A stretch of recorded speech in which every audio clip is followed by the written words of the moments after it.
नाज़रीन, मैंने इमरान खान से एक चीज़ सीखी। यानी बहुत सारी ऐसी चीज़ें हैं जो पाकिस्तान में पाकिस्तानियों ने इमरान खान से सीखी हैं, और इमरान खान ने वाकई एक टीचर की तरह इस कौम को बहुत सारी चीज़ें सिखाई हैं।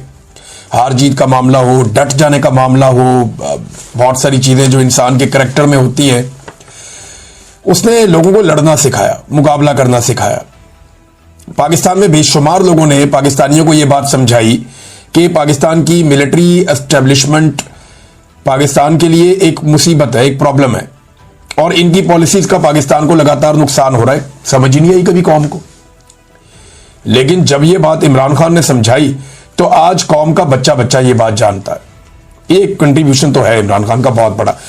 मैंने उनसे एक चीज सीखी इमरान खान साहब से कि मैं ये सोचता था वो एक बात बार बार क्यों करते हैं, बार बार क्यों करते हैं, बार बार क्यों करते हैं। बहुत सारे लोग तनकीद करते थे, एक ही तकरीर है, इमरान खान बार बार करता है, वही बातें बार बार रिपीट करता है, वो क्यों बार बार वही बात करते चले जाते हैं, करते चले जाते हैं। तो मैंने इससे सीखा कि इमरान खान ने वो बातें इतनी मर्तबा की कि वो लोगों को जुबानी याद हो गई। उन्होंने लोगों को नजरिया दे दिया, बार बार बता बता के। अवेयरनेस देने का ये एक तरीका था, लोगों को फॉर्मूला याद करवाने का एक तरीका था। और जो सच होता है ना, वो बदलता नहीं है, वो वही रहता है। जिस आदमी ने कहानियां सुनानी हो, कभी ये सुना दे, कभी ये सुना दे, कभी वो सुना दे। जिसने सच बोलना होता है ना, उसके बाद एक ही बात होती है, सीधी सीधी।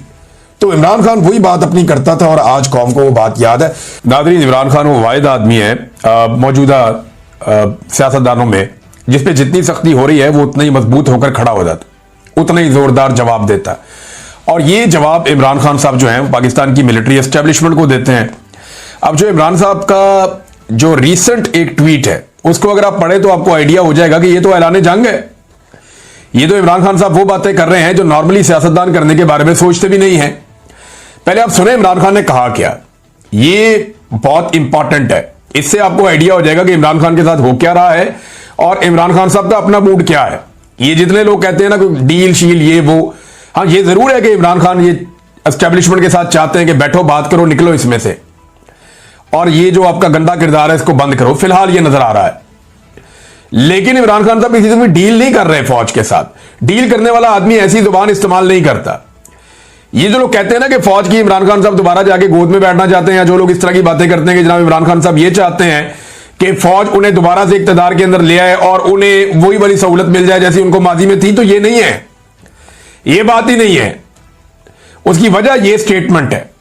इस तरह की स्टेटमेंट देने वाला आदमी कभी भी दोबारा, ऐसा नहीं है कि वो फौज से सहूलतकारी चाह रहा हो। ये स्टेटमेंट वो आदमी देता है जो ये चाह रहा हो कि निकलो बीच में से।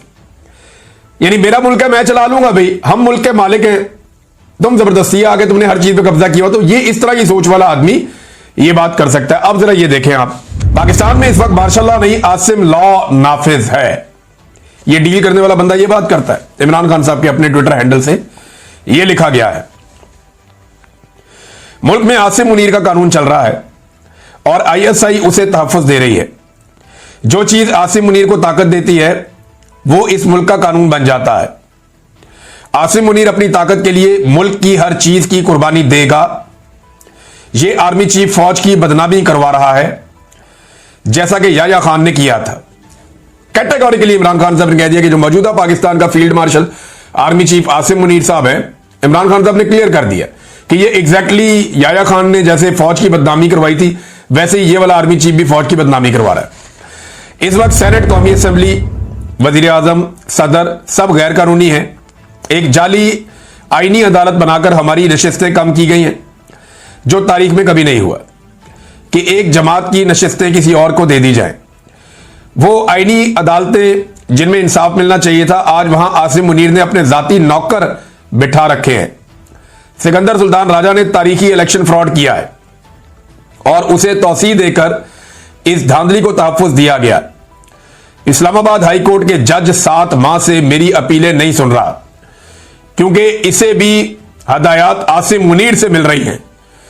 इस वक्त मुल्क में आसिम मुनीर का कानून है जैसे पाकिस्तान इसकी जाती मलकियत हो। मुल्क में अदलिया इदारे और जमहूरियत को मुनज़्ज़म तरीके से तबाह किया गया है। मिलिट्री कोर्ट्स को कानूनी करार दिया गया और यह इकदाम दरअसल अदलिया की जानिब से खुद अपने ऊपर अदम एतमाद है। मेरी अहलिया बुशरा बीबी को बतौर हथियार इस्तेमाल करके मुझे तोड़ने की कोशिश की जा रही है, लेकिन मैं ये वाजे कर दूं, मैं मर जाऊंगा मगर कभी आसिम मुनीर की बादशाहत को तस्लीम नहीं करूंगा।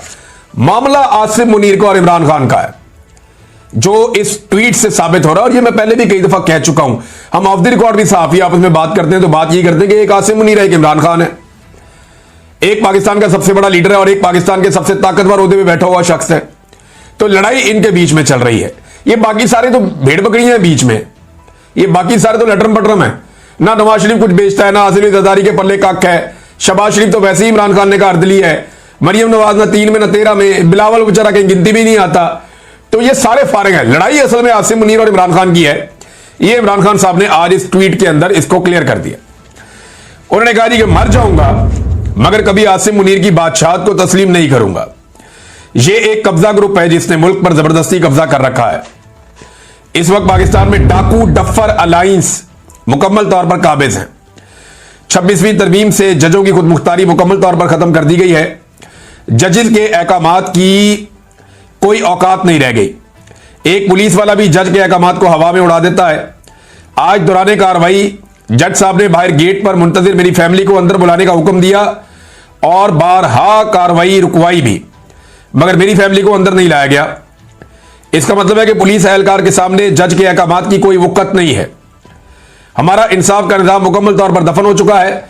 मुल्क इस वक्त तबाह होता है जब नाअहल शख्स को उस पर बिठाया जाए, कुर्सी पर बिठाया जाए, मुल्क पर बिठाया जाए। आसिम मुनीर मुल्क और मोहसिन नकवी क्रिकेट संभाल कर बैठ गया है। इनकी अहलियत क्या है? मोहसिन नकवी की वजह से आज हमारी टेस्ट टीम 9वें नंबर पर पहुंच चुकी है। जब इस तरह के नाअहल लोग बिठाए जाएंगे तो खेलों समेत हर शोबे का यही हाल होगा। ऊपर से मोहसिन नकवी साहब के बड़े बड़े स्कैंडल्स मीडिया ला रहा है जनाब। वो बता रहा है कोई कि पीसीबी में इतना पैसा उड़ा दिया, ये फलां जगह पे इतना पैसा उड़ा दिया, इनके खर्चों पे अल्ले तल्लों पे इतना पैसा लग गया, फलां फलां होटलों में जाके ठहरते रहे, वहां इतना पैसा लग गया। तो जो बंदे मिलियन बिलियन में पाकिस्तानियों को पढ़ते हैं उन्होंने देखे पाकिस्तान का हाल क्या कर दिया। फिर वो ये कहते हैं जब नाअहल लोग ओहदों पर काबिज कर दिए जाएं तो ये बहुत खतरनाक होता है कि किसी को बगैर अहलियत सिर्फ ताकत के जोर पर इदारों पर मुसल्लत कर दिया जाए। मुझ पर टॉर्चर बहुत बढ़ा दिया गया है। मुझे 22 घंटे सेल में कैद तन्हाई में रखा जाता है। मैं आपको पहले भी बता चुका हूं और यह कानून है, सिर्फ पाकिस्तान में नहीं आलमी सतह पे भी। अगर किसी को कैद तन्हाई में डाला जाता है तो यह अदालत के अहकामात पे हो सकता है, क्योंकि कैद तन्हाई आज खुद एक सजा है। तनहा किसी बंदे को या कैदी को रखना यह एक बड़ी खौफनाक सजा होती है और यह सजा किसी अदालत के हुक्म के बगैर नहीं दी जा सकती, जो अदालत की इंफॉर्मेशन से बाहर इमरान खान साहब को दी जा रही है।